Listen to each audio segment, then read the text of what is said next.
অনেকভাবে ব্যবহার করে। আমি এই মাথাটা একটু ভিতরের দিকে নিয়ে আসবো, এই মাথাটা একটু ভিতরের দিকে নিয়ে আসবো, আয়না সোজা একটু মিলিয়ে দিলাম, এই মাথাটা এইদিকে নিয়ে আসি, একটা ভাঁজ হয়েছে দেখছেন। এবার এটাকে এদিকে নিয়ে আসি, হ্যাঁ এদিকে এনে এটা এদিকে নিয়ে আসি, এখানে আর একটা ভাঁজ দেন, হয়ে গেছে। এবার এটাকে আপনার ইচ্ছা মতো পজিশন মতো পেঁচান,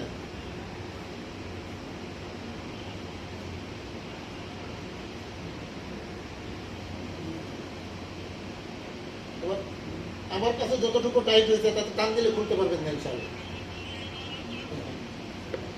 আর আমি যেভাবে কাজটা দিছি এটাই একটা ফায়দা হলো, সেলাইবিহীন একটা কাপড় বাতাসে অনেক সময় দেখা যায় বা সতর বের হয়ে যায়, হ্যাঁ।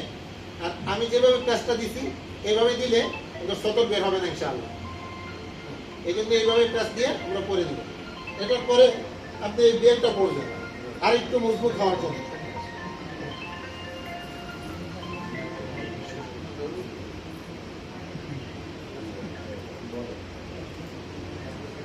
এই বেলটা কিন্তু এহরামের জন্য জরুরি না, এটা সুবিধার জন্য জরুরি।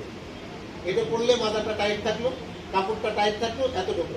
এই বেলটা কিন্তু এহরামের কাপড় বা বিধানের কোনো অংশ না, এটা মনে রাখবো। আবার এটা এরকম মনে না করে যে বেলটাই জরুরি।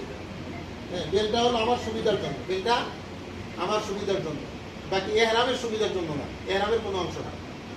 এবার লুঙ্গি পরা হয়ে গেল। দ্বিতীয় চাদর,